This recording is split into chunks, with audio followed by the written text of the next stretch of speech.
Alejandro Canga, de Cauce del Nalón. Antes de nada, muchísimas gracias por estar con nosotros una vez más en streaming. Esperamos y deseamos que todos estéis bien de salud. Bienvenido también Xavier Vidal Folch, nuestro prestigioso conferenciante de hoy. Como sabéis, esta actividad está organizada por Cauce del Nalón y el Vicerrectorado de Extensión Universitaria de la Universidad de Oviedo. También colaboran en esta actividad el Ayuntamiento de Langreo y el Club de Prensa de la Nueva España. Otra vez tenemos un tema de absoluta actualidad. De más absoluta actualidad es imposible, y de futuro. Un futuro relativamente cercano ya. Europa, sombras y luces frente a la recesión. Para ello tenemos con nosotros a Xavier Vidal Folch, que es un prestigioso periodista barcelonés que trabaja en El País, en el diario El País, desde 1982. Licenciado en Periodismo, Derecho e Historia Contemporánea, es miembro fundador del periódico y del País de Cataluña. Ha sido en este diario jefe de economía, delegado en Bruselas y director adjunto desde 1989. Actualmente es columnista sobre asuntos económicos y europeos del País. De ahí la charla que hoy nos va a dar con perfecto conocimiento de causa. Fue responsable de la edición del diario en catalán hasta marzo de 2009. Autor de rigurosos artículos críticos en el amplio sentido de la palabra, es un profundo estudioso de la política y de las consecuencias sociales y económicas que se derivan de ella, tanto en Cataluña como en España, como en Europa. El tema de hoy es de una trascendencia enorme, y más en estos momentos, tras las amenazas, superadas todas desde ayer, según parece, del control en el gasto europeo de los cuatro frugales, los Países Bajos, Dinamarca, Suecia y Austria, y de los democráticos recalcitrantes, Hungría y Polonia, que no querían que se les obligase a cumplir la Carta de los Derechos Fundamentales de la Unión Europea. La conferencia que nos propone en esta ocasión versa sobre las luces y las sombras que proyecta Europa sobre las crisis y la ascendente en la actual provocada por la pandemia. Los primeros impactos de la recesión generada por el coronavirus dibujan un aumento de la brecha social en nuestro país y en el mundo. Las propuestas del ponente disiparán nuestras dudas sobre las sombras y nos encenderán todas las luces. Entusiasta colaborador de Cauce, tras sus excelentes conferencias sobre política europea en 2015 y Cataluña en 2017, regresa ahora en plena pandemia, en formato inédito, a ilustrarnos acerca de las sombras y luces europeas frente a la recesión. Todo un lujo poder disfrutar de su presencia entre nosotros, aunque sea de forma virtual. Durante su intervención, como siempre, podéis preguntar lo que queráis enviando un WhatsApp al móvil de Cauce. Preguntas breves y concisas, por favor. Nos pone en camino, brevemente, Kiko Villar, amigo y admirador de la obra y de Xavier Vidal Folch. Kiko, tienes la palabra.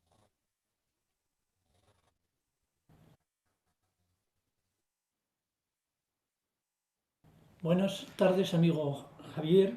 Sentimos como tú que hoy no puedas estar aquí en la Casa de la Huelga por la dichosa pandemia que tenemos, pero bueno, conectamos contigo y para que nos expliques con tus conocimientos la charla que piensas que vas a dar a continuación en un mundo en que ya las luces parece que dejan ver alguna luz con las vacunas que ya en Inglaterra ya se están poniendo, en Estados Unidos también. Todo eso parece que además en un mundo en el que tenemos que recordar lo importante que ha sido el triunfo electoral de Biden para todo el mundo democrático, sobre todo, y la posición europea también es de reconocer el gran apoyo que está teniendo frente a países como Hungría y Polonia que pretenden vetar el presupuesto global contra esta crisis.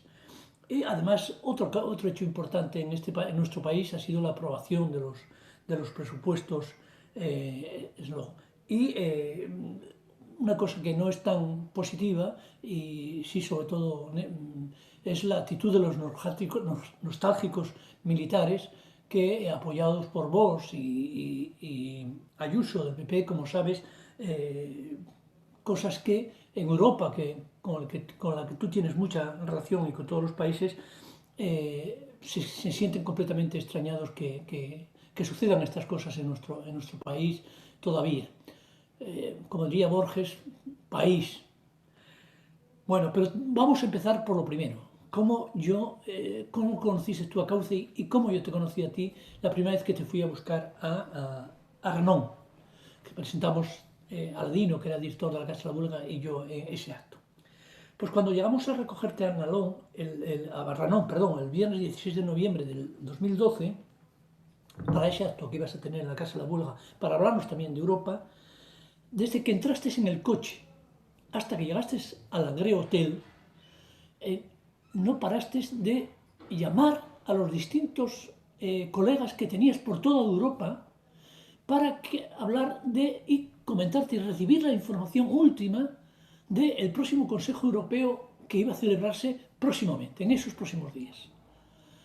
De hecho, me tuvo que llamar a mí, el periodista de la Nueva España, que quería aprovechar cuando venías en coche, aprovechar esa entrevista para hacerte la entrevista, y no podía hacer. Yo ya le dije que en el momento que podría, que hablaría contigo y que, bien, cuando pude tener un poco de tiempo, me dijiste que le dijera al periodista que a las 7 de la tarde que lo llamara a la Agré Hotel. Bien, pues efectivamente, después de esa primera impresión que yo tenía y que se lo comenté a muchos amigos y compañeros de Cauce Nalón, sabía que habíamos acertado completamente con el personaje que traíamos a la Casa de la Vulga y a Valle de Nalón y Asturias en concreto para que nos hablara del tema europeo. Y porque siempre, y además porque a partir de ese momento continuamos viniendo, has continuado viniendo a la Casa de la Vulga y continuamente te invitamos porque tienes una adecuada defensa y valentía y las aportaciones que haces en las denuncias políticas que como buen periodista que eres en lo global, en Europa y en nuestro país. Y también quería señalar, cómo no, como anécdota también, cuando viniste en el 2017, también a la Casa de la Huelga, también coincidió que la presentación era Aladino y yo, y trajiste a tu compañera Olga Biza. Aquello cuando estábamos en la Casa de la Huelga generó un revuelo porque, claro, todo el mundo conocía a Olga Biza como la cara del personaje del deporte en televisión, pero no se explicaba por qué estaba allí presente, hasta que presentamos y presentamos a Olga Biza como tu compañera Olga Biza, ¿no? Bueno, pues a partir de ese momento, la relación con todos los presentes que había de Asturias y del Valle de Nalón en particular, y sobre todo por la normalidad y el humor que tenía Olga Biza, pues consiguió establecer una relación con todos muy normal y adecuada, ¿no? Pero aprovechó también el acto para picarte el billete permanentemente y decirte que en Cauce Nalón queríamos más a Ontiveros que a ti, porque, como se había demostrado, Ontiveros había venido más veces que tú. Bueno, volviendo a Europa, amigo. Xavier siempre ha defendido que Europa, a través de sus escritos y artículos en El País y sus comunicaciones como tertuliano en la SER, con esa capacidad tan sencilla y pedagógica de comunicar los temas complejos, como los decretos, los distintos decretos, las normas administrativas sencillas, que hace sencillas también de la Unión Europea, del Banco Central, del Fondo Monetario Internacional o de la OCDE, y de las dos crisis que tuvimos en estos últimos años, la de 2008 como la actual, unas políticas económicas europeas basadas en la ayuda y distribución económica que mejor pudieran ayudar a todo el continente, es decir, los eurobonos. No pudo ser en el 2008, pero sí en esta ocasión. Xavier siempre fue un defensor de esas políticas constructivas, de las instituciones y de los valores fundamentales, ir hacia una fiscalidad única en Europa, una mejor y mayor distribución económica más igualitaria, la defensa de una Europa más social, un Parlamento y una presidencia elegidos por todos los ciudadanos europeos y una Europa federal como norte final de esta Europa, ¿no? Y siempre teniendo como referente al gran eurodiputado y diputado progresista francés Jacques Delors, actualizado al momento presente. Eso.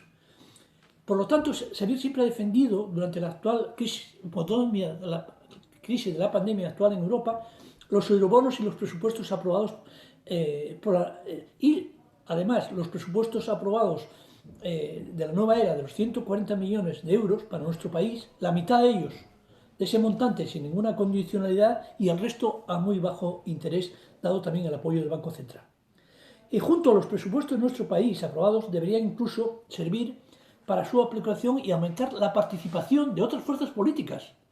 Y junto con el proyecto de Next Generation, proyectos europeos de nueva generación, que son los proyectos centrados en el Pacto Verde, las nuevas tecnologías y demás temas sociales, suponen un buen reto y esperanza para nuestro país. Si hacemos bien la gestión pública-privada de esos presupuestos, deberíamos tener la ambición necesaria para que nuestros jóvenes no dejaran de tener posibilidad de perder en este nuevo tren como generación de la nueva era del futuro global. Un resumen muy escaso pero relevante sobre la opinión de Xavier sobre lo que acabo de decir puede leerse en los últimos artículos siguientes del País. En lo global, el desplome, artículo del sábado 21 de noviembre, junto a la periodista María Martínez, sobre Trump. No se ha caído, se ha desplomado. Y el Brexit también. En España, valentía, denuncia y rigor jurídico con el artículo jueces para fuera de la ley, entrecomillado, y de la austeridad, 19 de octubre. Tranquilo, en el que País. Ya entras ahora. También Europa, igual que Ontiveros había señalado Xavier en su ahora artículo que se País, enrolló más de lo que estaba y claro, convencer a los repitió desde el liberales. principio. Es decir, que Y Hungría y entras, Polonia no pudieran poner ningún tipo de no le oíste veto nada. presupuestario a Bueno, Europa. Eso parece que ya está decidido que mañana en Europa pueda ser una realidad. El último, los últimos, los eurobonos arrasan el 26 de noviembre de 2020 en el País. Y el de ayer, y endeudarse es necesario, pero jueves, el día 10 de noviembre en el País, es decir, ayer. Así pues, Xavier es el amigo que comparte con muchos de nosotros esa visión del mundo a través de su profesión como periodista y comunicador europeísta, que las propuestas políticas que defienden Europa, que suponen ya el 70% de las políticas que afectan a nuestro país, no solo consiste en plantea que no solo consiste en hacerse cargo, que hay que hacerse cargo de sus problemas y ofrecer solución, sino también algo de igual importante. Nos ofrece, Xavier, horizontes de valores compartidos, de dignidad y esperanza. Así, amigos, os dejo ya con el europeísta Xavier Vidal, que hoy de nuevo os hablará de Europa con toda claridad y solvencia en su charla Europa, sombras y luces frente a la recesión. Acabo.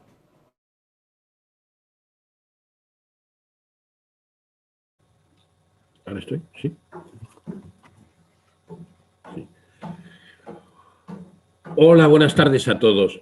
Encantado de estar con vosotros, aunque sea de esta manera tan especial, ¿no? Y muchas gracias sobre todo a Alejandro y a Kiko por este cariño de siempre que es peligrosísimo porque te hace correr el peligro de engordarte de satisfacción, ¿no? Vamos a hablar un poco de las luces y sombras de Europa y de la recesión económica, pero he ido cambiando a medida que pasaban las horas el contenido de mi intervención, de mi propuesta para vosotros, para adecuarlo a lo que acaba de suceder en estas últimas horas, a lo que está sucediendo todavía, que todavía está, es como un pan horneándose que ya hay que servirlo sobre la marcha y por eso he preferido cambiarlo para adecuarlo mucho a lo que está sucediendo en esta cumbre que se ha celebrado en la Unión Europea en los días de ayer y de hoy. Esta cumbre supone, no solo en sí misma, sino también por el trabajo que se lleva haciendo desarrollando desde por lo menos el mes de marzo, en el inicio más fuerte de la pandemia, un paso trascendental. Un paso trascendental, sobre todo en lo económico y en lo político hacia una Europa federal, hacia una Europa mucho más unida. ¿Qué quiere decir esto? Quiere decir que lo estamos haciendo, se está haciendo tanto desde el punto de vista de la lucha contra la recesión brutal que ha desencadenado esta pandemia sin precedentes históricos que nos podamos acordar todos los que estamos aquí, porque los otros precedentes fueron prácticamente los de los años 30, y también en el aspecto político. En el aspecto político, esta Europa era un club muy extraño. ¿Por qué era extraño este club? Porque es un club como aquellos que decía Groucho Marx, no sé si nunca me apuntaría a un club que admitiese a gente como yo mismo.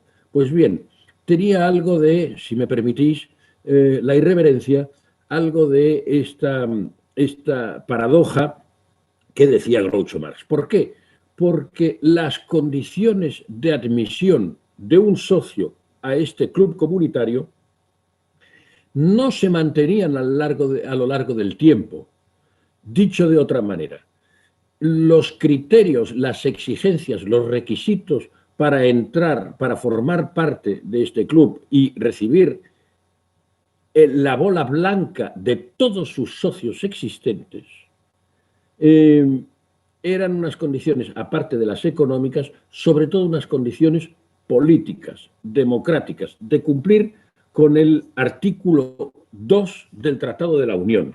El artículo 2 no habla de ser una economía más fuerte o menos fuerte, sino que habla sobre todo de los valores democráticos europeos, de dignidad, de libertad, de democracia, de igualdad, de Estado de Derecho, de respeto de los derechos humanos, de pluralismo, de no discriminación, de tolerancia, de justicia, de solidaridad, de igualdad entre hombres y mujeres. Esto es lo que dice el artículo 2. Y este es el requisito básico para no tener una bola negra que te impida entrar en el club de la actual Unión Europea. Pues bien, ese requisito no se mantiene a lo largo del tiempo. Y esto es lo que se está resolviendo, lo que se está encauzando, o al menos una de las cosas que se está encauzando estos días en la Unión. Ahora mismo, hasta ahora, había solo un instrumento de control de la democracia de los países miembros. Este control de la democracia era sobre todo el llamado artículo 7. El artículo 7 era un artículo muy difícil de aplicar. Se ha intentado aplicar. Hubo un precedente con Austria. Os acordaréis del partido ultra de Georg Haider a principios de este siglo, en el que se logró evitar, en fin, su permanencia en el gobierno a base de unas presiones diplomáticas, de no asistir a actos, de hacer un cierto boicot simbólico por parte de todos los demás socios a la Austria en la que Haider había logrado posiciones gubernamentales muy importantes. Pero fue un precedente muy corto, muy breve y que se resolvió bastante felizmente. En cambio, los casos de Hungría y de Polonia, con sus atentados a la independencia judicial, con su discriminación y persecución de minorías, fundamentalmente gitanos y otras minorías nacionales en Hungría, o homosexuales y otras minorías en Polonia, y con el desprecio a las ONGs y a las sociedades y a la sociedad civil, estos atentados, digamos, se han intentado revertir, se han intentado castigar con el artículo 7. El artículo 7, el castigo que pone es un castigo político que consiste en retirar el derecho de voto del país, del gobierno del país, en las instituciones de la Unión. De forma que queda señalado ese gobierno como un estigma y tiene unas repercusiones internas muy grandes porque, claro, a la población, a los ciudadanos no les gusta que su gobierno quede convertido en un paria. Pues bien, Se ha intentado hacer con Polonia y se ha intentado hacer con Hungría. Y está abierto los expedientes, los procedimientos por el artículo 7 contra estos dos países. Sin embargo, es prácticamente imposible llevarlos a cabo, llevarlos a término y establecer esas sanciones si hay dos países que lo impidan. Porque solo si es uno, si es el afectado, entonces no hay problema porque el requisito es que sea la unanimidad de todos los demás. Pero al ser dos, pues ya no es la unanimidad. Por tanto, había que buscar otras cosas.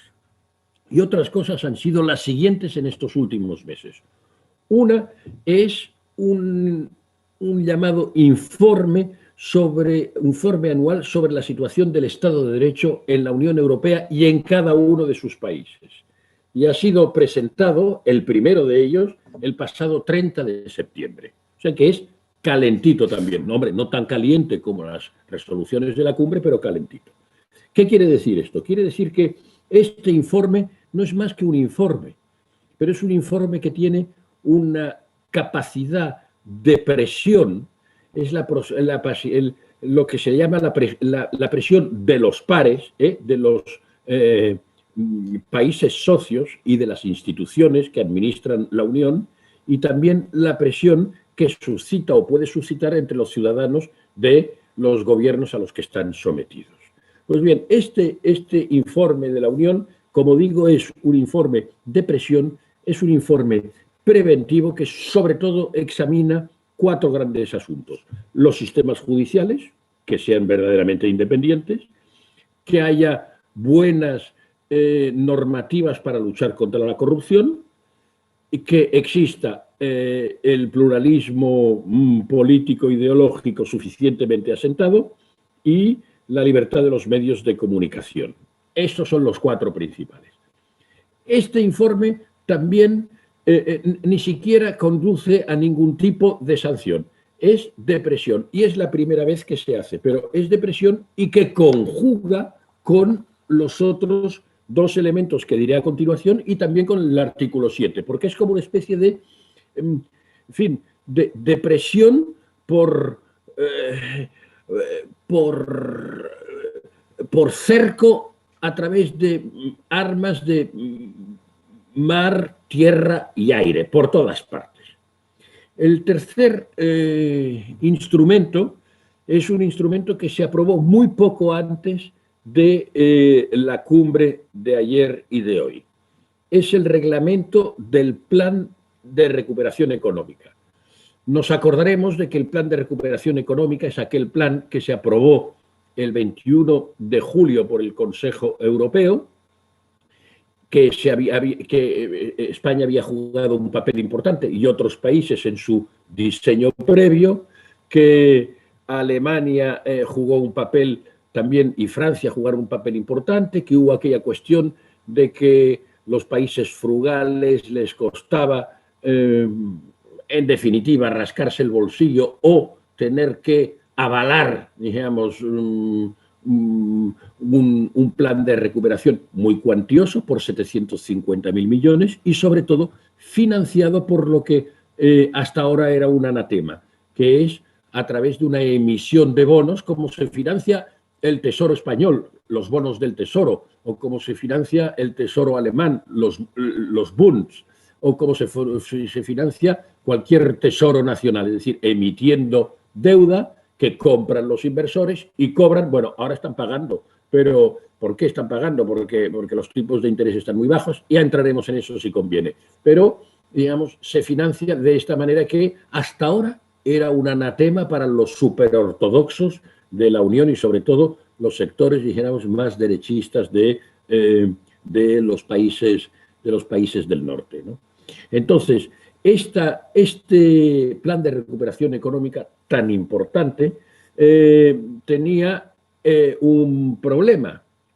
Y el problema era que muchos socios dijeron, oigan ustedes, ¿cómo vamos a poner nosotros dinero en este plan de recuperación? No dinero de los gobiernos, sino dinero porque se aumentarán los impuestos europeos, se hará un impuesto ecológico, un impuesto a las transacciones financieras, un impuesto al plástico, distintos impuestos. ¿Cómo vamos nosotros a permitir que nuestros ciudadanos paguen estos impuestos y además nosotros como gobiernos avalar el conjunto del presupuesto y el conjunto de este plan de 750.000 millones y que luego vengan algunos gobiernos iliberales, semidictatoriales y corruptos en gastárselo en sostenerse a sí mismos y no sostener a sus poblaciones?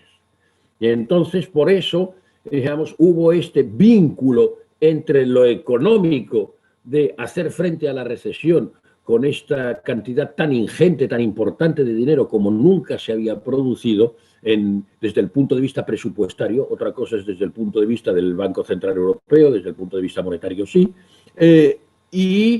con la exigencia democrática. Pues bien, el reglamento que se ha hecho para ello y se ha sido aprobado, también un poco en el marco del camino hacia la cumbre de estos días, es un reglamento que condiciona el desembolso de estas ayudas a todos los países, a los 27. Pero claro, ¿cómo los condiciona? Los condiciona sobre todo por una cosa que se llama, que es muy poco conocida, que es un mecanismo de estos de control interno de la Unión, que es en fin, es un procedimiento poco famoso, pero se irá haciendo más famoso, que es el procedimiento de las recomendaciones específicas del semestre europeo. Por ejemplo, ¿qué dicen estas recomendaciones específicas? Estas recomendaciones específicas a cada país le dicen unas cosas diferentes. Tú fallas en esto, estás bien en aquello, y te hacen 4 o 5 recomendaciones todos los años. A España, por ejemplo, le han hecho algunas recomendaciones interesantes. Una fue del año 2019 y también reiterada en el 2020, porque las del 2020 han recogido todas las pendientes del 2019, era que se estableciese un ingreso mínimo vital y se coordinasen esos ingresos mínimos que daban las comunidades autónomas, pero con distintos niveles también según los niveles de disponibilidad de las comunidades autónomas, lo cual daba a una situación de una cierta desigualdad de los ciudadanos en toda la geografía española. Ingreso mínimo. Otra de las recomendaciones interesantes y en la que todas las fuerzas políticas, digamos, dicen que están interesadas y desde luego en el Pacto de Toledo han llegado a algunas conclusiones y el gobierno está intentando traducirlos pues a unas reformas legislativas importantes, es lo que se llama la sostenibilidad de las pensiones públicas. Como sabéis, las pensiones públicas solo con las cotizaciones, en el momento en que aumenta el número de pensiones y aumenta porque se incorporan pues toda la gente del baby boom,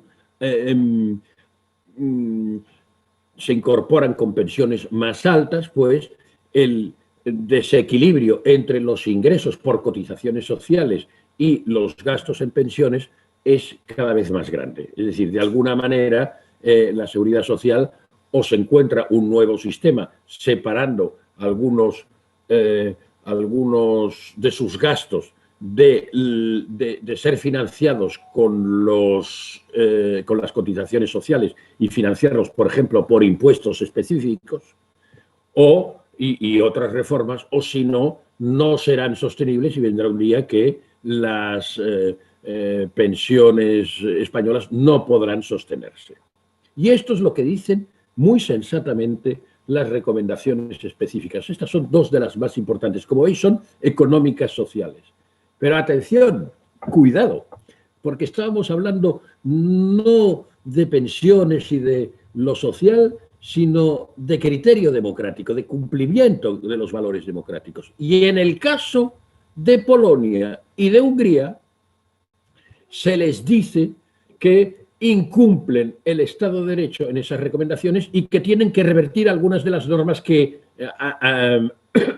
han elaborado sus parlamentos. Por ejemplo, son las leyes sobre el sistema judicial, sobre el nombramiento de los miembros del Tribunal Supremo, sobre las jubilaciones del Tribunal Supremo, en el caso de los magistrados del Tribunal Supremo, en el caso de Polonia, sobre la discriminación racial y étnica en Hungría. Es decir, son unas recomendaciones, por así decirlo, bastante brutales, que por otra parte son las mismas que están en aquel procedimiento nuevo del 30 de septiembre del informe este, que es solo preventivo y que es solo como un instrumento de presión. Pero atención, este reglamento del Fondo de Recuperación Económica de los 750.000 millones va más allá, y va más allá de estas recomendaciones, y les dice: quien incumpla gravemente esas recomendaciones se arriesga a que se le sea impedido el acceso a los fondos estructurales, es decir, a las ayudas del presupuesto comunitario. Vosotros sabéis que en España esas ayudas de los fondos estructurales y de los fondos de cohesión han sido básicas durante muchos años, siguen siéndolo, para equilibrar un poco socialmente y regionalmente, digamos, todas las disparidades económicas que ha habido, todos los momentos de crisis, etcétera. Y para modernizar la economía, construir infraestructuras, digamos, el FEDER. Este país está lleno de puentes que van firmados con financiación del FEDER, o de carreteras o de aeropuertos. Algunos se han hecho demasiado, pero en general han sido muy positivos para el desarrollo del país. Pues sucede lo mismo con algunos de estos países que ahora tienen estos gobiernos tan euroescépticos, pero que no son nada euroescépticos a la hora de pasar el platito para cobrar estas subvenciones. Y en cambio se les dice: atención, si continuáis, si no revertís, si no rectificáis estas medidas antidemocráticas que atentan al Estado de Derecho, no se os concederán, se suspenderán estas subvenciones. Esto es muy importante, es un arma de presión impresionante, de una contundencia brutal. Y es una contundencia brutal porque además transforma lo económico presupuestario en unión política, en defensa de unos valores democráticos. No podemos decir que la Europa esta que defendemos es una Europa democrática mientras tengamos gobiernos iliberales que violan los fundamentos mismos y los sistemas y los mecanismos del Estado democrático. Y este es un gran primer paso hacia ello. Y esta sí que es un arma, este es el cañón Berta, o si queréis es como una bomba atómica, porque es ejecutivo, no hay ninguna condicionalidad más, es decir, no hay ningún requisito más. Si se comprueba por parte de la Comisión que están violando, siguen violando y no rectifican, a propuesta de la Comisión, el Consejo, y por mayoría cualificada, es decir, que no se necesita la unanimidad, se les quita esos desembolsos. Y esto es muy importante porque es el mecanismo más importante de todos. El cuarto mecanismo es el que fue aprobado primero por la mayoría del Consejo a nivel de ministros y a nivel de embajadores, pero que Hungría y Polonia se opusieron y amenazaron con boicotear. Boicotear con grave peligro para los italianos, para los españoles, para todos, pero sobre todo para aquellos que estamos en una situación pandémica, mucho más pandémica y recesiva económicamente, mucho más complicada que el conjunto, pero también para ellos porque reciben muchos fondos estructurales. Este nuevo mecanismo, este cuarto mecanismo, se refiere al conjunto del presupuesto. El conjunto del presupuesto son 1,1 billones de euros en los 7 próximos años. Sabéis que el presupuesto es un paquete de 7 años, que cada año se ejecuta por séptimas partes aproximadamente, más los 750.000 del plan de recuperación. Es decir, 1,8 billones, casi 2 billones de euros. Una cantidad que empieza a ser bastante sustanciosa, entre otras cosas, porque duplica, prácticamente duplica, lo que habían sido los presupuestos en años anteriores. En el septenio anterior, el que acaba este año, entre 2014 y 2020. Lo duplica.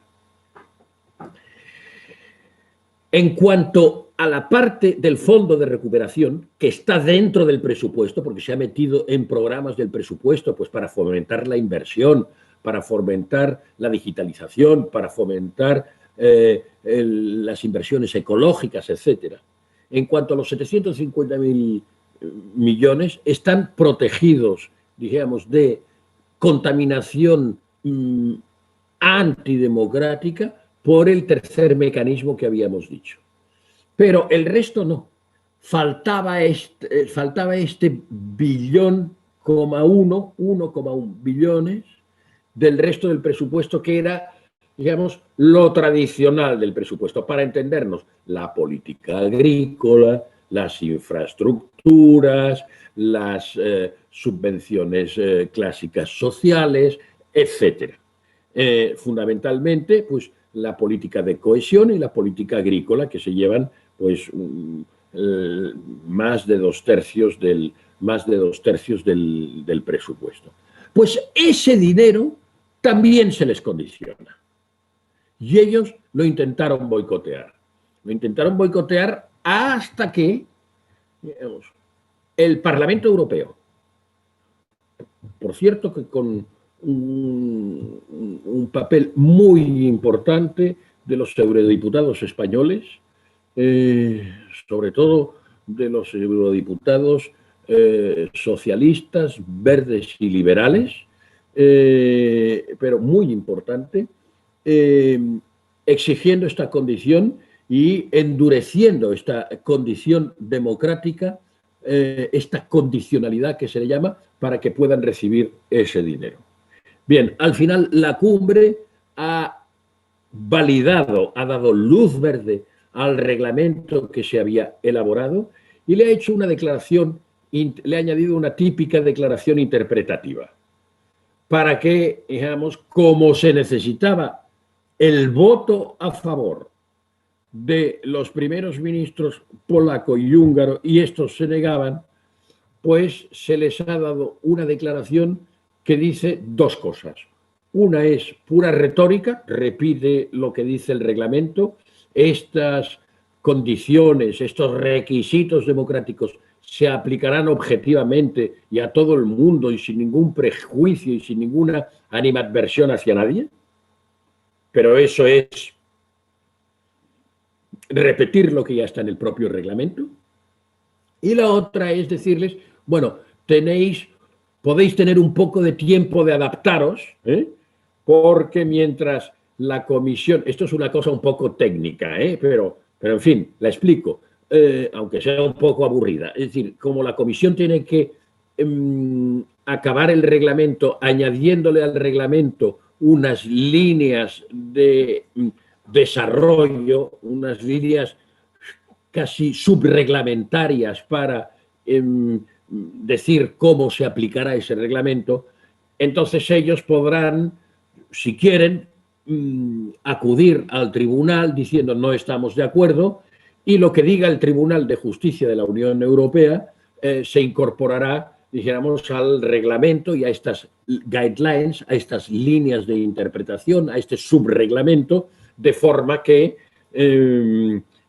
habrá como una garantía judicial especial. Ellos, que no les interesa nada la garantía judicial independiente en sus países, bueno, aceptan la garantía judicial del Tribunal de Justicia de la Unión Europea, pero estupendo que la acepten, porque este Tribunal de Justicia de la Unión Europea es el que en un momento determinado adoptó medidas cautelarísimas, es decir, de aplicación no en 2 meses, sino de aplicación provisional inmediata, por ejemplo, cuando hubo una de las normas del gobierno y el Parlamento polaco contra la independencia del Tribunal Supremo, por el cual jubilaba a todos y que supuso un plante de miembros demócratas de verdad del Tribunal Supremo que se quedaron con, en fin, con el saco de dormir, el bocata y la Coca-Cola en la propia sede del Tribunal Supremo. Aquello fue una cosa espectacular, espectacular. Pues bien,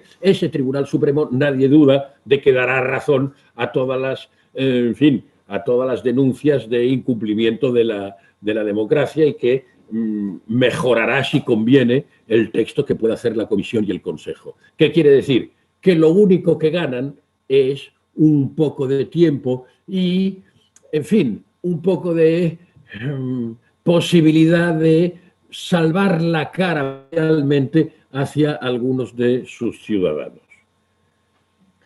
Pero son 4 mecanismos, una especie de pinza de 4 mecanismos, cada uno con sus aspectos más interesantes. Hay uno que, como he dicho, que es el del Fondo de Recuperación, es el más contundente, el más categórico, el más inmediato, el más automático, y otros que lo son menos, pero que vinculan por primera vez en la historia y después de haberse pedido mucho tiempo, digamos, la economía, los beneficios del bienestar común con el cumplimiento de los valores democráticos. Y esto es algo que se venía esperando desde hacía mucho tiempo porque siempre se había dicho la unión económica, si se va desarrollando, acabará desembocando en una unión política. ¿Y qué es una unión política? Sino, en primer lugar, una unión en la defensa de aquellos valores que se han aprobado y que están en el tratado y que algunos incumplen, y tener maneras de exigir y el cumplimiento de estos valores por parte de todos los miembros y sancionar a quienes los incumplan. Pues eso es la unión política, pues el paso trascendental, el paso federador, el paso de encadenar un tema con otro, que ha sido posible por muchas razones, pero una porque la pandemia nos ha afectado a todos, no era una cuestión de unos u otros, a todos. 2, porque ha habido una decisión política y algunos de los dirigentes que en otros momentos no fueron tan claros en la defensa de los más vulnerables, en esta ocasión, como la canciller Merkel, en la gran recesión, y esto lo hemos comentado algunas veces aquí en las discusiones de cauce, ahora se han dado cuenta de que la única manera de enfrentarse a esta recesión terrible, esperemos que sea corta, pero terrible en todo caso, era yendo todos juntos y era, dijéramos, haciendo pasos adelante también en la unión política. Y por tanto tenemos un doble resultado de esta cumbre, que son los 750.000 millones del plan de recuperación. El presupuesto. Digamos que ya tenemos la vía libre para que se vaya a aprobar todo el paquete, digamos, y cada año la 7ª parte de este paquete. Pero a eso se añaden otras 2 cosas que también se han producido desde el mes de marzo. Uno es aquel primer plan de recuperación de la Comisión Europea, que eran un aumento de los créditos del Banco Europeo de Inversiones, porque el problema que tenemos es un problema de inversiones para crear empleo, es el momento en que la economía se gripa, y el otro era el programa SURE, que habréis oído hablar de él, que es aquel programa de 100.000 millones, que era un fondo de reaseguro del seguro de desempleo. ¿Qué quiere decir? Este fondo de reaseguro del seguro de desempleo, que, por ejemplo, el coste de los ERTES españoles o de los otros sistemas que en Alemania, en Francia y en otros países de protección, de reducción del tiempo de trabajo, de salvar empleos, aunque no se trabaje más que parcialmente o nada durante un tiempo, pero que se salve el empleo, están asegurados y están financiados por la Comisión. También con una emisión de bonos por 100.000 millones, de los cuales 40.000 han sido colocados ya a los inversores, digamos, con un gran éxito. Un gran éxito quiere decir que haya más demanda de inversores de comprar estos bonos y que además al emisor, que es el poder público, es decir, todos nosotros, ciudadanos, contribuyentes, toda la sociedad, digamos, nos cueste menos dinero porque haya que pagar menos al inversor. Y en este caso, en algunos tramos de estas emisiones, no solo tienen que pagar, se les paga menos, sino que también tienen tipos de interés negativo, de forma que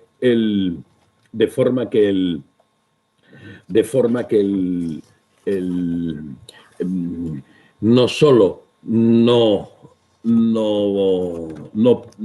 cobran los inversionistas, sino que pagan, sobre todo en los tramos de deuda a 20 años. Esto, si lo ponemos un poco hacemos un poco la mirada larga, no solo de estos últimos 9 meses europeos, sino que miramos en la historia de alguna de las grandes federaciones del mundo y sobre todo la historia de Estados Unidos, nos lleva a una conclusión muy importante. Estamos también comparativamente, históricamente, en un momento de federalización, de unificación continental importantísimo. Porque también, como en Estados Unidos, se empezó la rebelión de las colonias americanas contra el Reino Unido, contra los británicos, empezó en aquella fiesta del té de Boston, en que los colonos echaron el té que venía de la metrópoli al agua, al puerto de Boston. Y por eso se llamaba la fiesta del té de Boston. ¿A qué grito? Al grito del lema de no taxation without representation. Es decir, nada de impuestos si no tenemos representación política, poder político. Y a partir de ahí se creó la confederación, se ganaron la guerra y se creó la confederación. Pero esta confederación era bastante filfa, porque no tenía, es decir, eran 13 colonias, luego fueron ampliándose, pero no tenían casi nada en común. ¿Qué es lo que tenían en común? Que todas ellas se habían endeudado, habían emitido deuda, porque como no la podían pagar, cuando no puedes pagar una cosa, pues tienes que ir a la deuda, se habían emitido deuda para financiar su guerra de liberación nacional contra el Reino Unido. ¿Y qué ocurrió? Ocurrió que el primer secretario del Tesoro de los Estados Unidos, un señor que se llamaba Alexander Hamilton, que seguramente es uno de los más inteligentes padres fundadores, fue un hombre de gran confianza del general Washington, propuso que toda esta deuda se pusiera en común y que se emitiera una deuda federal de forma que esta deuda federal absorbiese, redimiese las deudas de cada uno de los estados. Pero claro, asumir la deuda, compartir el riesgo, suponía también ese inicio de un poder político que pasaba de ser una confederación laxa, en fin, sin presupuesto común, sin deuda común, sin impuestos prácticamente comunes, a tener todo eso.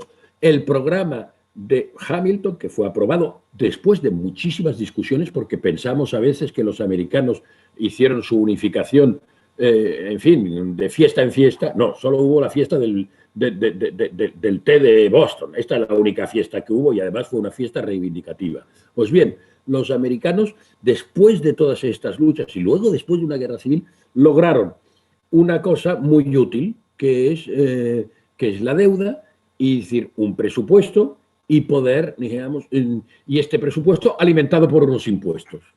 Los primeros impuestos que se impusieron, que fueron sobre todo impuestos a los aranceles exteriores, los impuestos a las importaciones y a las exportaciones, y los impuestos al alcohol y otros similares.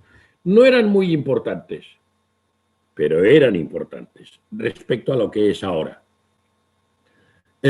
No eran muy importantes respecto a lo que es ahora el presupuesto norteamericano, pero sí eran importantes respecto a lo que era anterior, que no era casi cero. Y el presupuesto federal pasó a ser de un 2% de la economía norteamericana. Fijaros, si el presupuesto europeo hasta este año es aproximadamente del 1% del PIB europeo, de la economía europea, habiéndose duplicado con el plan de recuperación de los 750.000 millones, de los cuales esos 140.000 le tocan a España, se ha duplicado y llega a ser con ese 2% aproximadamente, muy parecido al que Hamilton logra impulsar desde 1790. Desde este punto de vista económico, es muy importante esa deuda común y ese presupuesto común porque uno amplía el mercado interior, es decir, hace que la economía sea más fuerte. Segundo, mejora la situación previa de los Estados miembros. La situación anterior era mucho peor de todos y cada uno y se convierte en un acto fundacional de los Estados Unidos federales.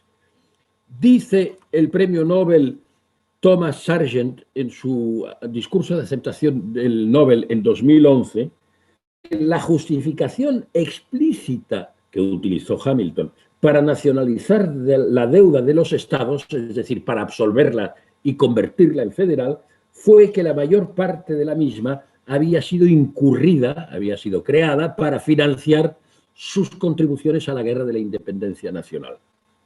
En este caso, en Europa no tenemos una guerra contra ningún enemigo, gracias a Dios. Tenemos solo una gran batalla contra un enemigo que no es humano, sino que es inhumano, que es el virus del coronavirus. Y como decía Alexander Hamilton, ese tipo de deuda federal común es un, entre comillas, poderoso cemento de nuestra unión. De forma que todos estos paquetes económicos que hemos dicho, todas estas discusiones y todas estas angustias que hemos tenido, a ver si los gobiernos reaccionarios polaco y húngaro iban a salirse con la suya o no, han sido, al fin y al cabo, un factor desencadenante de federalización, de unificación europea. Hay muchos euroescépticos y quizás es normal que los haya porque Europa se explica mal y cuesta entender muchos de sus procedimientos. Pero no puede negarse, y esta vez menos que nunca, que estas decisiones son un factor de progreso extraordinario. Entre otras cosas porque han empezado ya a encadenar, constituir un eslabón tras otro de otras medidas. Por ejemplo, el plan de recuperación financiado con eurobonos transforma las partidas del presupuesto. Porque si antes el presupuesto, la parte agrícola del presupuesto, era en torno del 40%, ahora va a pasar a ser en torno del 20%, porque el presupuesto ha ampliado, porque el numerador es más grande y la parte agrícola ha quedado empequeñecida. Porque también propone nuevas propuestas modernizadoras, transversales. La cuestión ecológica, que aquí en Asturias es un tema importantísimo y de gran discusión, o la cuestión digital, que a los de nuestra edad nos cuesta mucho más, pero ya vamos a ir aprendiendo también incluso a comunicarnos de esta manera un poco fría y esperemos que pronto podamos hacerlo también de una manera más amigable y más directa, pues también, o bien el acuerdo para una cosa tan curiosísima, un acuerdo que estaba bloqueado, que era la llamada Fiscalía Europea para proteger el presupuesto europeo de la mala gestión y de la corrupción. Pues estaba bloqueada. El 22 de julio, un día después de aprobarse el paquete del plan de recuperación, hubo acuerdo también para la Fiscalía Europea para nombrar a sus miembros. Es verdad que en otras ocasiones, cuando se creó el euro, se crearon otros mecanismos de unificación relativamente importantes, pues se dio más cancha al BCE para que hiciera otras operaciones un poco más muchísimo más ambiciosas, porque realmente han sido otro pilar en el que hoy no hemos entrado, pero que hemos entrado en otras ocasiones, porque es menos novedoso estar haciendo continuidad de la política de Draghi, que era extraordinaria y muy positiva, pero digamos, eso ya lo conocíamos. Pero, en fin, la unión bancaria, es verdad que el euro ya provocó en cascada algunas reacciones, pero ninguna como esta. Y ninguna como esta. Voy a acabar con un aspecto que a mí me parece muy interesante. Hemos hablado de uno de los programas de todos estos que hemos hablado, que se han ido implantando desde el mes de marzo. Y es el programa de reaseguro del seguro de desempleo, el programa SURE. El programa SURE da todos los otros programas, los digitales, los de cohesión, los de ecológicos, etcétera, van a tener una importancia también social muy importante, pero el programa SURE es específicamente un programa social. Un programa social que, atención, si hubiera estado el Reino Unido tomando decisiones en la mesa, y aunque todavía está dentro de la Unión, ya no puede tomar decisiones en la mesa, no lo habríamos tenido.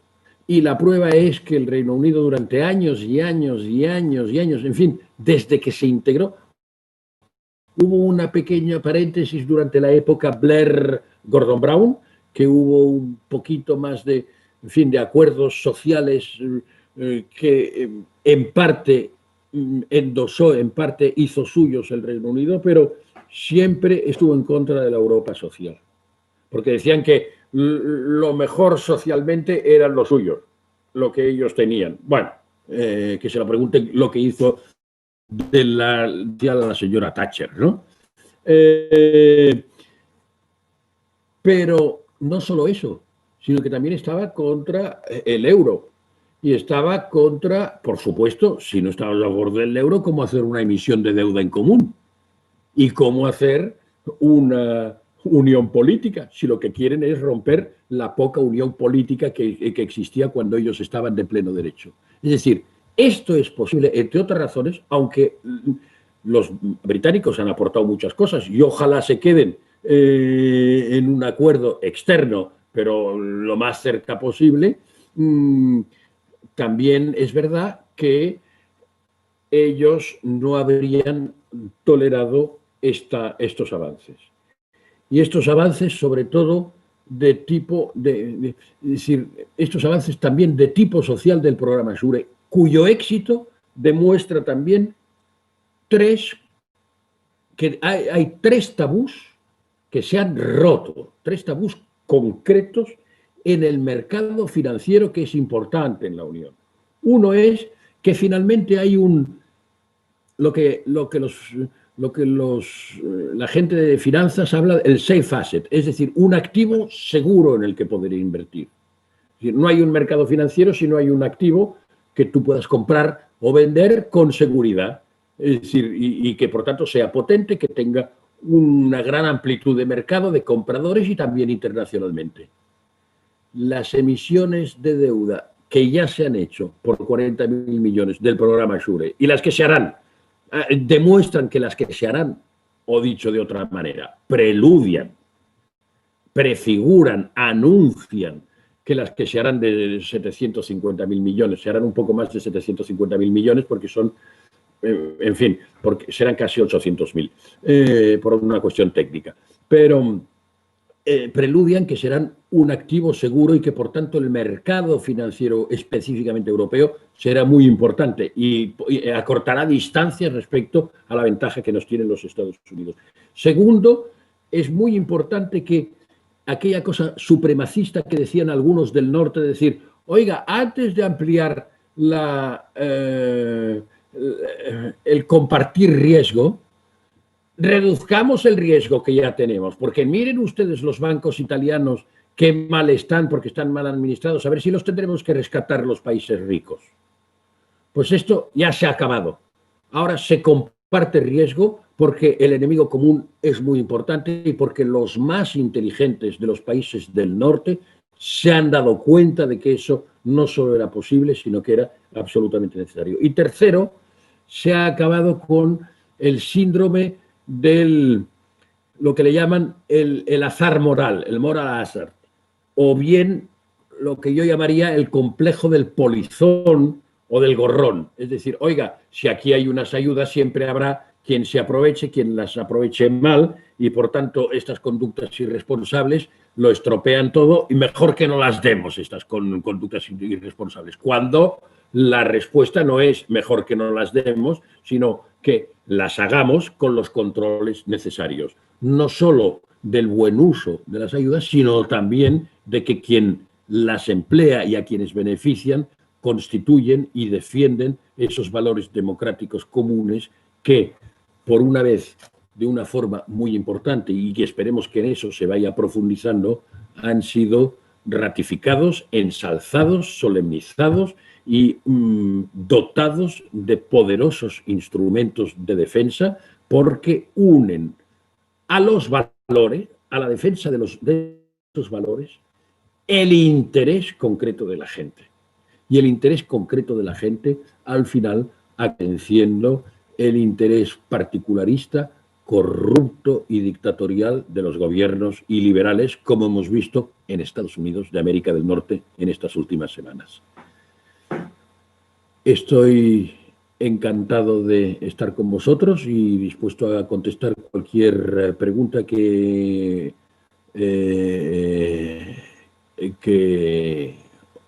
os interese formular. Muchas gracias.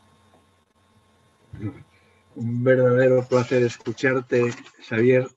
Muchísimas gracias porque fue una conferencia espectacular, ¿no?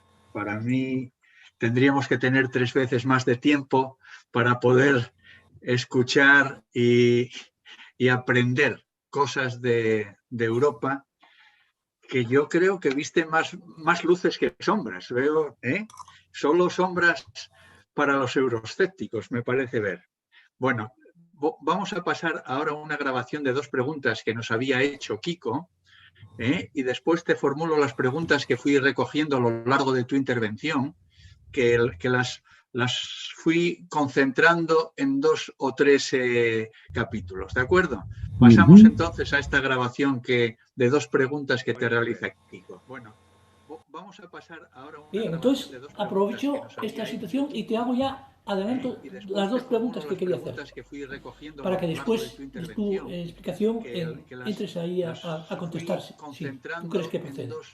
La primera, quería saber tu opinión sobre si, con los presupuestos aprobados en España y los recursos europeos del proyecto de Next Generation, haciendo de este país una buena gestión entre lo público y lo privado, podríamos entrar en la nueva era productiva en buenas condiciones, especialmente para no dejar a las nuevas generaciones de jóvenes fuera de esa oportunidad y futuro del país. La segunda, el mundo ya ha cambiado. Ahora con China hoy controlando el mayor mercado del mundo, Asia y Pacífico, el 30% de ese mercado, y el proyecto económico distribuido por varios continentes, el mayor que existe hoy en el mundo, la ruta de la seda, su desarrollo tecnológico y su crecimiento tras la pandemia hacen que el mundo no dependa de la misma manera de Estados Unidos. Algunos estudios y fundaciones think tank avanzan que en pocos años China estará por delante de Estados Unidos. Incluso ayer, el que fuera ministro de Asuntos Exteriores en el país, Fischer, hablaba de que efectivamente el siglo XX había sido de Estados Unidos y el siglo XXI sería de China. Con el nuevo presidente Biden van a mejorar las cosas a nivel global, y siendo todavía el país que más y mejores empresas tecnológicas tiene en el mundo, la disputa fundamental pasará por la lucha por tener el primero, lo más ampliamente desarrollado, la tecnología 5G, la inteligencia artificial y el control del agua. ¿Cuál crees, en tu opinión, debería ser la posición estratégica de Europa para jugar un papel relevante entre estos dos nuevos gigantes, uno defendiendo el sistema democrático y el otro defendiendo el desarrollo dependiente y del control del aparato del PC, en este nuevo marco y nueva era del desarrollo económico que supondrá la revolución verde y las nuevas tecnologías? O sea, ¿cuál crees, en tu opinión, debería ser la posición estratégica de... Por último, otra pregunta. Obstáculos importantes en la negociación de salida del Reino Unido.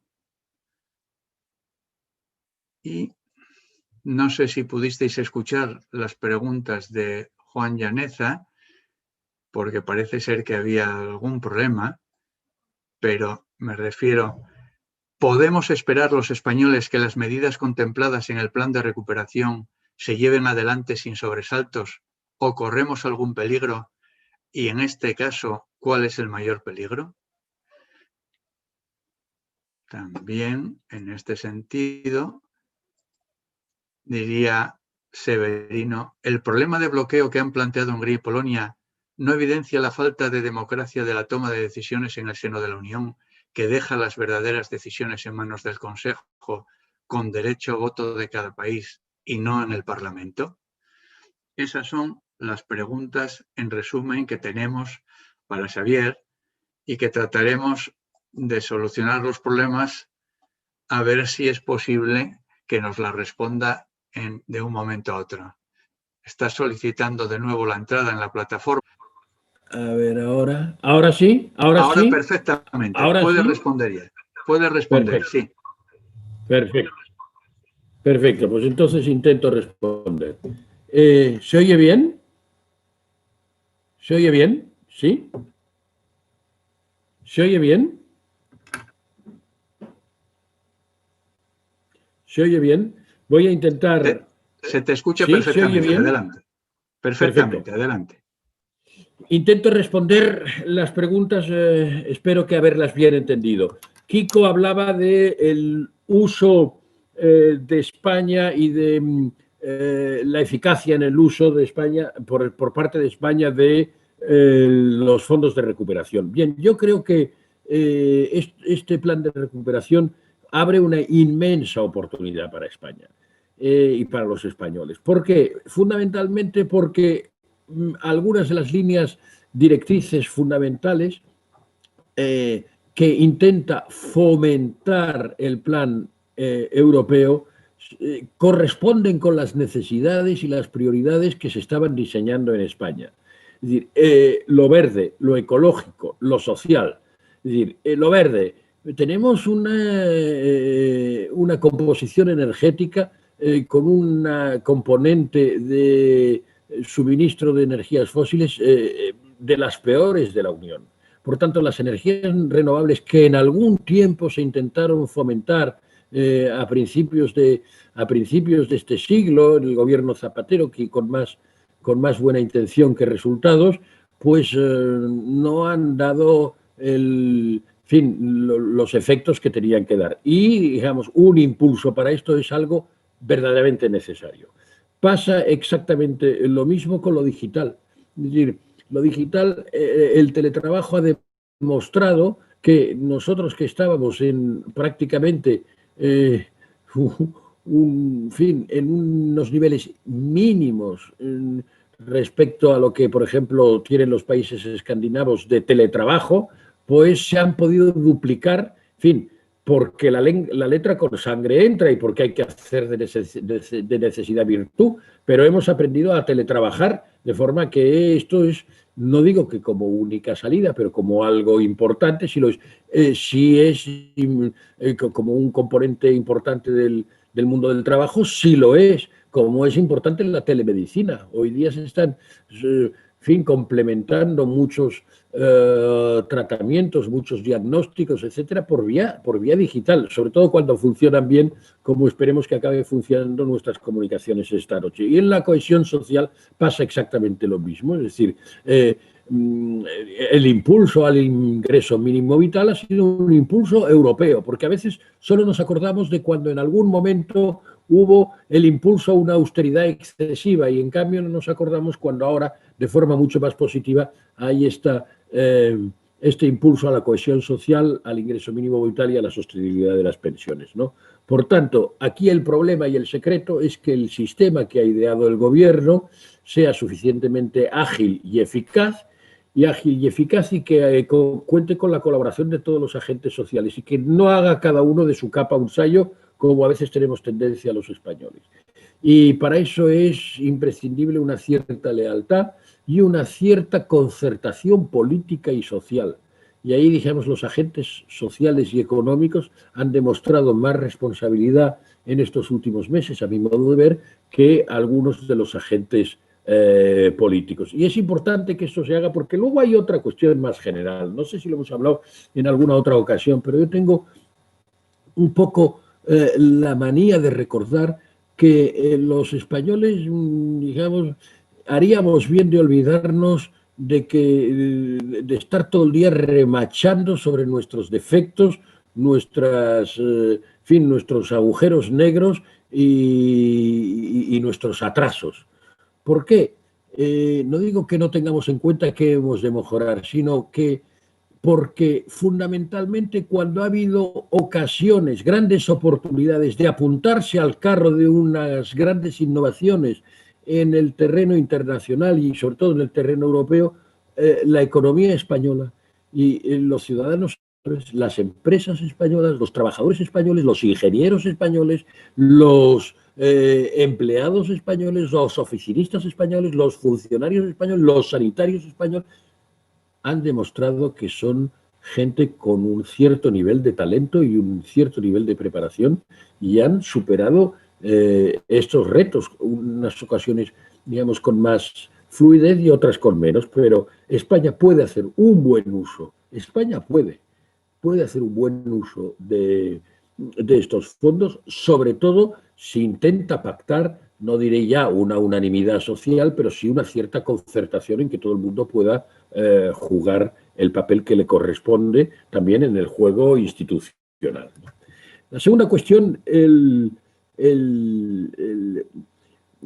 tiene que ver, como planteaba Kiko, con la deriva del centro de la economía y de la política mundial del Atlántico al Pacífico.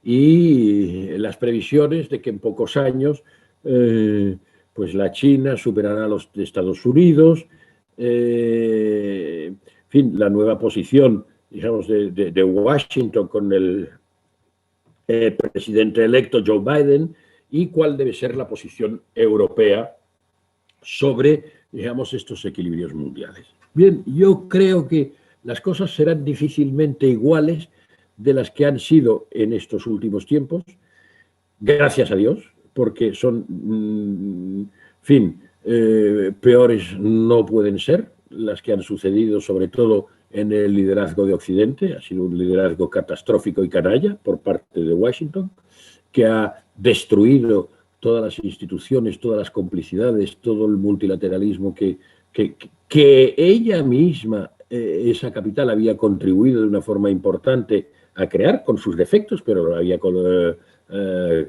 ayudado a crear de una forma muy sustantiva. Pero tampoco será fácil volver al régimen anterior de Bretton Woods, del multilateralismo. Sin embargo, si se leen los artículos de Biden en Foreign Affairs y en otras revistas, y se leen un poco sus discursos y en fin, su programa económico, etcétera, está claro que él quiere volver al multilateralismo. Está claro que él quiere volver al Acuerdo de París del cambio climático, y eso es muy importante. Está claro que, digamos, va a seguir con las disputas comerciales, sobre todo con China, aunque esta vez a través de... lo importante en estos casos, más que el qué, es el cómo. Es decir, a través de la Organización Mundial del Comercio, a través de sistemas de arbitraje comunes. Es decir, litigios los va a seguir habiendo. ¿Y por qué los va a seguir habiendo? Porque es verdad que, por ejemplo, los chinos incumplen muchas reglas básicas de la economía, de una economía abierta, que priman los privilegios de las empresas públicas a un nivel, en fin, que procuran la competencia desleal, digamos, que tiene una legislación no solo que no es protectora de la propiedad intelectual, sino que es, como lo fue también, por cierto, en Japón en los años 70 y primeros 80, totalmente irregular. Y por tanto, digamos, en este aspecto de, en fin, de la consideración moderna y leal de la economía china, hay unos cuantos defectos que encontrar. Pero ¿cuál es el papel de Europa ahí?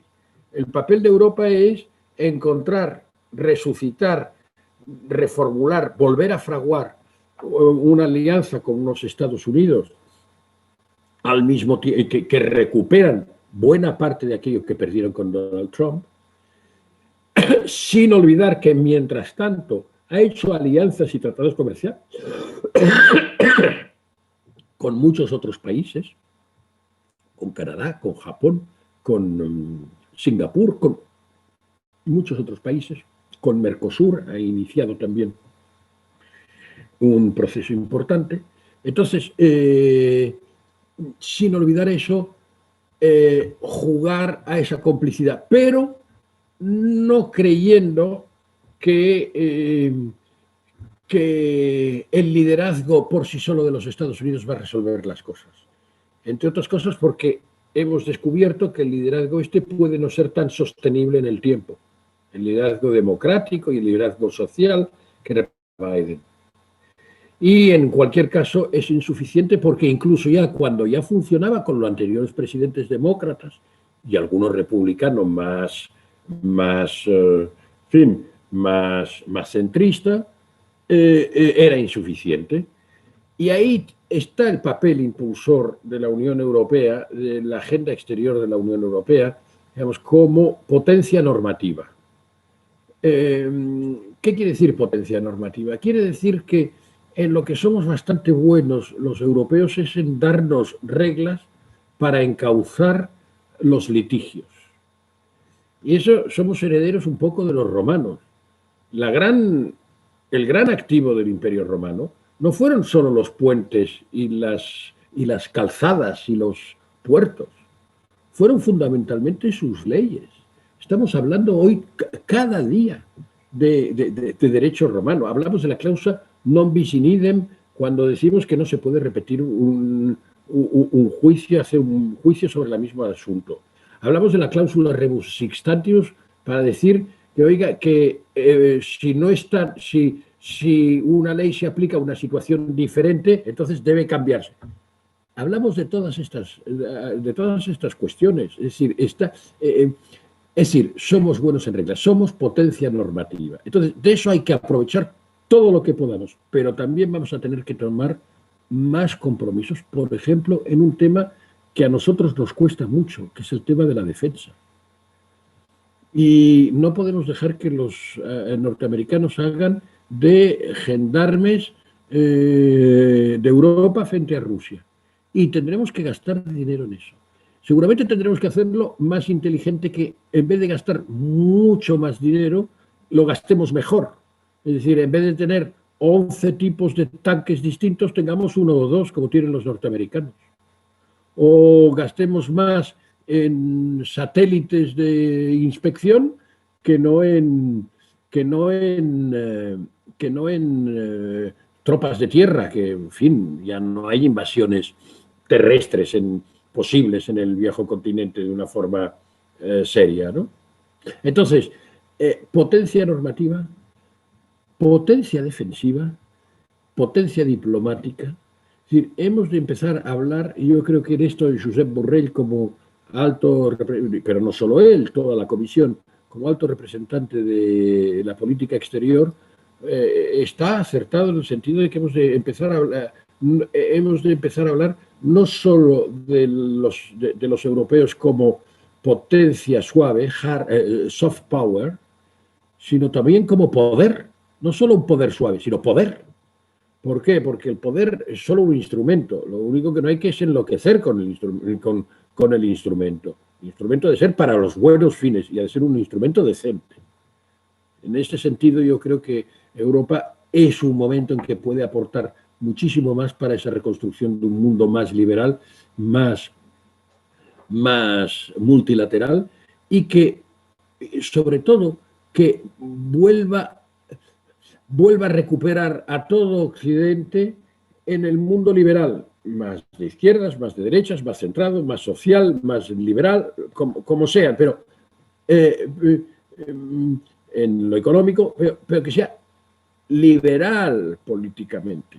Porque hasta ahora teníamos dos modelos iliberales. El modelo del capitalismo chino y el modelo del capitalismo trumpiano, que ya sabemos lo que es, que incurre la falta de reglas, la evasión fiscal, el desprecio a las instituciones democráticas, el desprecio a los inmigrantes, el desprecio a los socios, el insulto a los rivales, la consideración de enemigos a sus propios empleados, etcétera, etcétera. Y con eso no se va muy lejos. De forma que yo creo que Europa tiene un papel importante, pero también tiene que hacer algunos esfuerzos en tareas que ha dejado de lado porque se las resolvían otras, como esta de la defensa.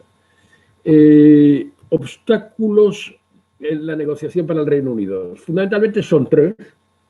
Bueno, el obstáculo fundamental es que combatimos contra 40 años, contra una élite política, negociamos o nos discutimos con una élite política que ha mamado en la derecha más reaccionaria y nacionalista el principio de que el club al que se había apuntado en el año 73 el Reino Unido era una porquería de club, que le robaba el dinero, que no les protegía, que eran una gente atrasada, es decir, un concepto supremacista de lo más rancio de la reacción europea, ¿no? Entonces, claro, si tú estás diciendo todo el día y tus periódicos lo están diciendo y tu gobierno lo está diciendo, con algunas excepciones durante poco tiempo, que ese club al que perteneces es una porquería y que te está perjudicando tus intereses nacionales, robando tu soberanía y enviándote a tu gente al paro, cosa que sabemos que no es así,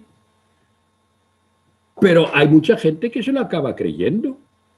Y si crees que ese club es una porquería, ¿cuál es la solución, la salida normal que tiene cualquier persona que piense un poco lógicamente? Pues yo me voy de un club que no me conviene. Y este es el defecto terrible, ¿no? Que el europeísmo, que lo hay en británico, no ha sabido, sobre todo en el mundo del liberal y con más matices dentro del laborismo, y en su momento lo fue dentro de los Tories, dentro de los conservadores, no ha sabido imponer su discurso, digamos, más cosmopolita al discurso del nacionalismo cerrado, agresivo, ramplón y cutre. Entonces, ¿esto qué quiere decir? Quiere decir que es lo que ahora estamos en ese momento. Ahora bien, el domingo es un día clave. Es un día que no hay retorno. ¿Por qué? Porque el domingo vamos a saber, según pactaron Ursula von der Leyen y la presidenta de la Comisión y el primer ministro Boris Johnson, si van a continuar o no las conversaciones. Es decir, si hay voluntad de hacer un acuerdo, se seguirá negociando los detalles. Si no hay la voluntad, se rompe. Se rompe, es un mal asunto. Es un mal asunto sobre todo para los británicos, cuyos estudios oficiales cifran entre 2-3% y el 8% o el 9% o el 10%, incluso algunos estudios, en la reducción del PIB, en la reducción de su economía respecto a los años anteriores, que ya se ha ido reduciendo, por cierto. Ha ido reduciendo su ritmo de avance. Esto quiere decir que se añadiría para los ciudadanos británicos, que son amigos nuestros los ciudadanos también, el drama de los 11 puntos de pérdida de la recesión hasta a otro de 4, 5, 6, 8, 10 puntos por culpa de un Brexit desordenado. Esto es fatal para ellos y no es bueno para nosotros porque son nuestros vecinos y comerciamos con ellos y les vendemos mucho y les vendemos plazas hoteleras nosotros y les venden coches los alemanes y les venden y les compramos muchas cosas también y aprendemos de ellos como ellos aprenden de nosotros. Entonces eso no es bueno. En el caso de España es particularmente malo. El Banco de España acaba de hacer un estudio que cifra en que un acuerdo a lo bruto, digamos, una salida, la salida ya está pactada, pero habrá acuerdo de futuro para hacer un tratado comercial en que más o menos las cosas continúen, no igual que ahora, pero bastante cerca de ahora. Si no hay ese acuerdo, España sería una de las más perjudicadas. Es decir, llegaría casi a un punto de pérdida de PIB. Y la Unión Europea entre el 5 y en torno a 5 décimas. Es decir, no es bueno. No es bueno sobre todo porque no podemos ir perdiendo más mochilas en esta excursión. Y ya tenemos la mochila de la recesión provocada por la pandemia y la parálisis de la actividad. Entonces, nos convendría un pacto, sí, nos convendría un pacto, pero atención, un pacto que sea digno. ¿Cuál es un pacto digno? Ahora hay 3 problemas fundamentales, aparte de que hay una cuestión política muy importante. Por ejemplo, un problema que políticamente es muy importante y económicamente no lo es nada. La pesca. Pues la pesca para la economía británica supone un 0,1%, es decir, una décima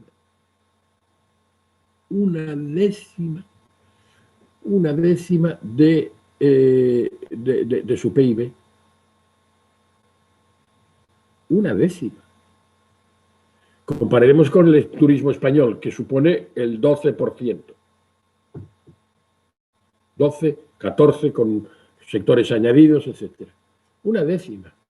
Pero que, digamos, que encarna un poco el soberanismo británico, esta idea romántica de Britannia ruled the waves, manda en los mares, el imperio marítimo, la pesca, el pescador con la bandera, digamos, allá en solitario enfrentado al mar, tiene toda una poética y tiene toda una novelística y como son trabajadores, gente esforzada con una vida dura, pues son, en fin, convocan más al sentimiento de amistad y de empatía de los ciudadanos, ¿no? Y van a ser objeto de una trampa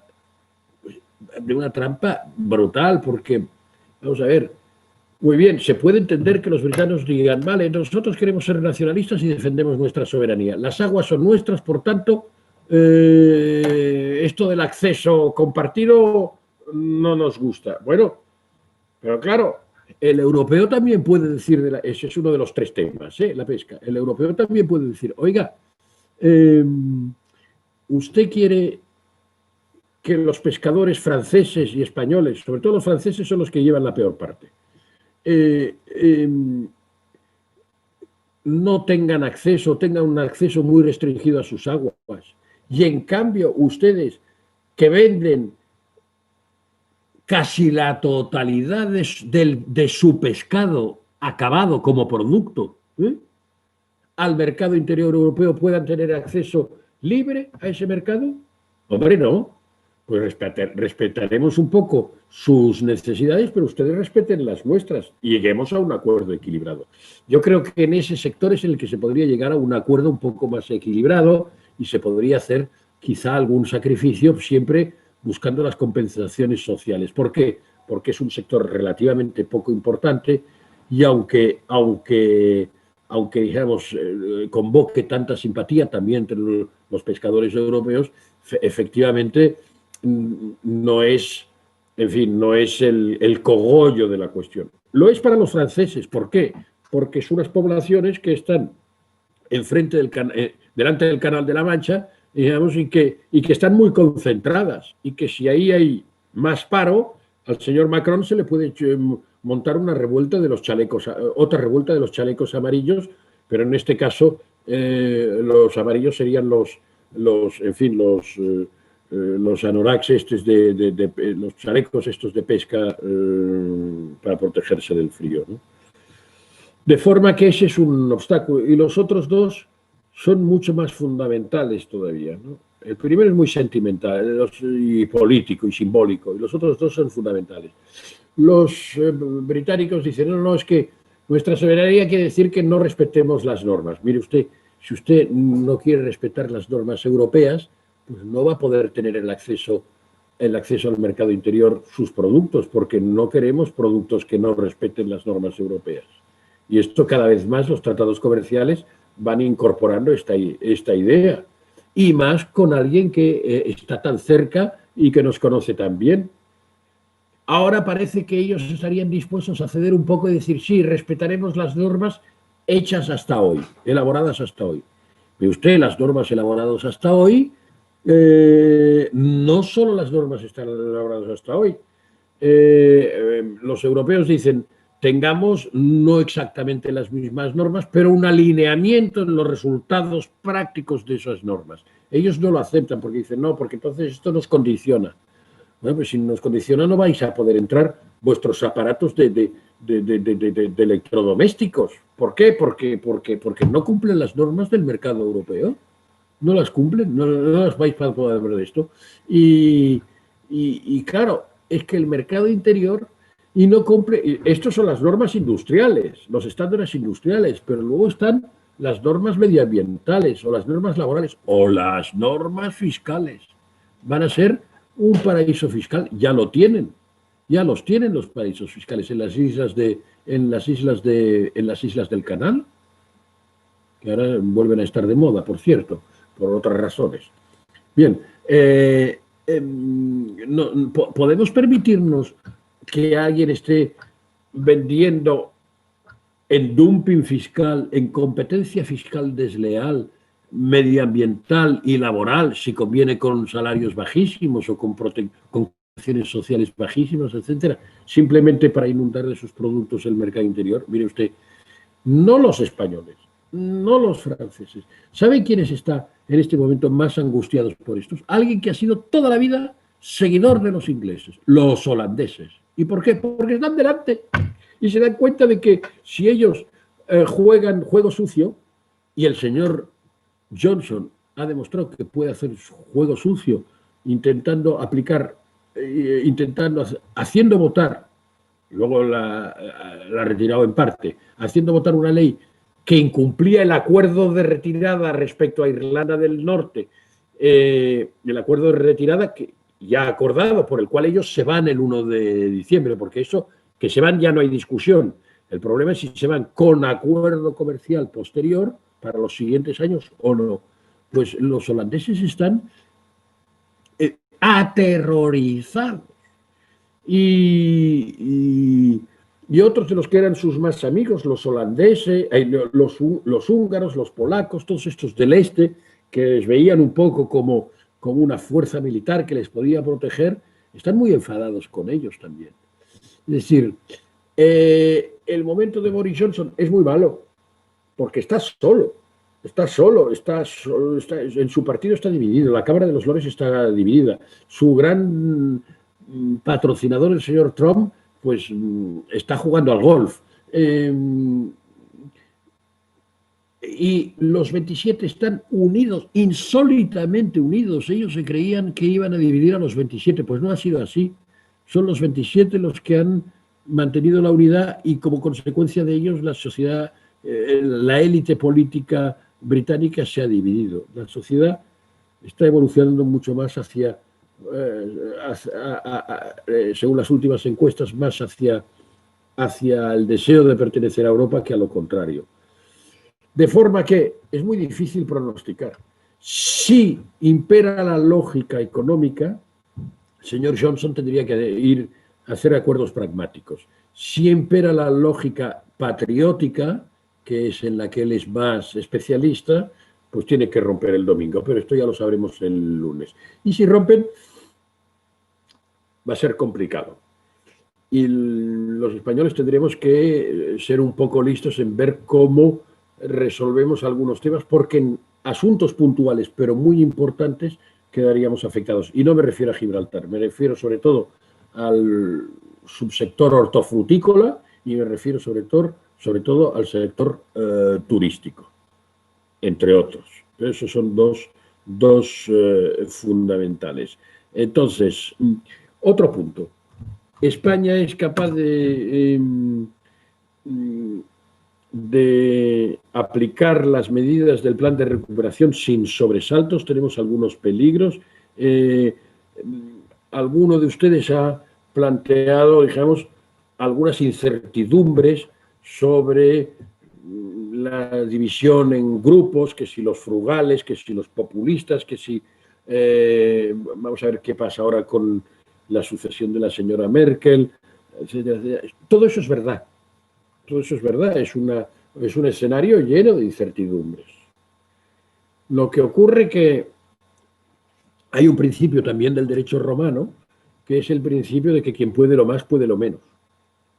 Y si los europeos en estos 9 meses han demostrado que pueden hacer lo más, es decir, duplicar el presupuesto, es decir, crear un fondo de recuperación con subsidios, no solo con préstamos, como querían algunos, que son capaces de financiarlo endeudándose y, por tanto, poniendo, digamos, la calificación de la estupenda de la deuda de países como Alemania o Holanda en los mercados, lo que le llaman la AAA, la buena nota de los países más prósperos ante las agencias de calificación y ante los mercados, que de alguna manera contagian como virtud a la deuda europea, y esa es su contribución, más que en dinero, es ese contagio positivo.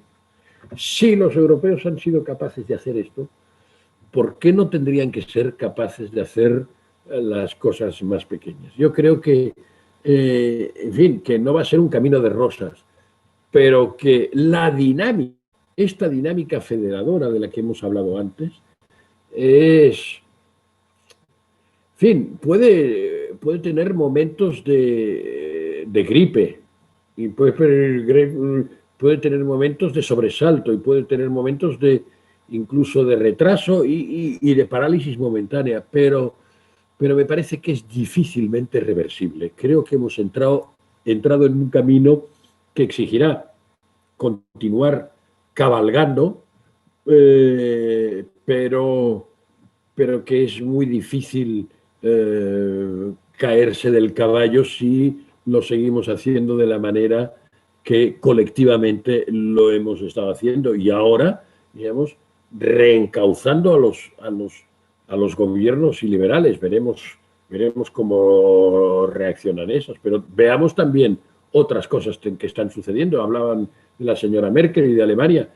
Mire usted, Alternativa para Alemania, que es el Vox alemán, está cayéndose en los sondeos por debajo del 10%, cuando había llegado en algunos Länder, en algunas regiones, hasta el 12 y el 14 y en algunos casos al 20%, ¿no? Es decir, que al mismo tiempo que incertidumbres, hay elementos también positivos y sobre todo lo positivo de este proceso económico, político, democrático que se ha acelerado en los últimos meses. Dice alguno de ustedes que si las decisiones sobre el asunto de los húngaros y los polacos demuestran una falta de democracia en la Unión porque todo se remite a las decisiones del Consejo y de los gobiernos y no a la del Parlamento Europeo. Bueno, mire, la democracia no el club de las democracias europeas, sino la democracia institucional, dijéramos, federada de la Unión Europea, es una democracia en construcción. Y la prueba es que estamos, digamos, defendiendo sus valores, porque nos habíamos dado cuenta de que solo los defendíamos a la entrada del socio, no si éste enloquecía y perdía en la práctica los valores con los que había acreditado que podía entrar. Pero es que además en las decisiones sobre este reglamento de condicionalidad del que hablábamos y que ha sido, digamos, solemnizado ayer con esta declaración interpretativa por parte del Consejo Europeo, el papel del Parlamento ha sido esencial. Porque el Parlamento es colegislador, tiene que aprobarlo luego. Y porque el Parlamento puso el listón muy alto al Consejo. El primer borrador del reglamento era muy de quedar bien y ser poco exigente. Incluso la conclusión del Consejo Europeo del 21 de julio sobre este asunto concreto era muy escueta, era una frase. Las primeras posiciones de la presidencia alemana, en fin, tenían más prisa en cerrar el paquete económico que en afirmar la condición, el requisito democrático frente a estos países de gobiernos iliberales. Bueno, ha sido el Parlamento Europeo el que ha empujado para que el Consejo moviera sus posiciones. Y en este caso, pues una de los dos ponentes, una eurodiputada socialista que se llama Eider Gardiazabal, la que ha llevado no solo las posiciones, lo que le llaman el informe del Parlamento, sino también las negociaciones. Bueno, yo creo que es justamente la demostración del gran papel extraordinario del Parlamento, no como único poder legislativo, pero sí como poder colegislativo. Entre otras cosas porque tiene que aprobarlo él también ex post, es decir, después. Y tengo otra cuestión que no me entiendo la letra. Y lo siento, no entiendo la letra, que me he tomado la nota de la cuestión, pero creo que también hacía referencia al asunto del Brexit. Y acabamos con esto. Esperemos a ver qué sucede este domingo. Si continúan esas negociaciones, sería bueno que se llegase a un acuerdo. Yo soy partidario de que, en fin, son más parecidos, digamos, la ciudadanía y el mundo laboral y económico británicos del resto de los europeos continentales, que los modos de hacer y las costumbres culturales y los sistemas de funcionamiento de países con los que mantenemos relaciones muy, muy correctas y tratados comerciales que son muy efectivos, como por ejemplo con Corea del Sur. Con Corea del Sur se firmó hace un par de años, exactamente ahora sí, 2 o 3 años, un tratado que está funcionando muy bien. ¿Por qué no podríamos hacerlo funcionar con los británicos? Y, digamos, y que por lo menos, si no en el nivel social, ni el nivel político, ni el nivel de esta pasión federadora de estrechar más los lazos entre los pueblos europeos, por lo menos en el tema más pragmático del comercio, de las relaciones económicas, etcétera, pudiéramos entendernos de una forma satisfactoria.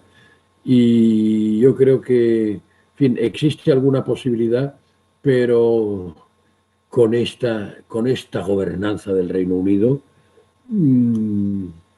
va a resultar difícil. Y no necesariamente porque el señor Boris Johnson sea de origen profesional periodista, porque aunque los periodistas nos equivocamos mucho, no todos somos como el señor Boris Johnson. Y creo que con eso respondo a todas las cuestiones, Alejandro. Bueno, pues la verdad que sí, que respondiste a todas. Muchísimas gracias, Javier. Es un verdadero placer escucharte y tendríamos que tener 3 veces más de tiempo. Así que necesitamos que pase esta pandemia rápidamente para tenerte aquí con nosotros un día entero. Muchísimas gracias y un abrazo enorme. Estaré encantado. Un abrazo a vosotros. Gracias por vuestro cariño y gracias por vuestra atención. Hasta muy pronto. Muchísimas gracias. Muchísimas gracias. Después hablamos por el interior.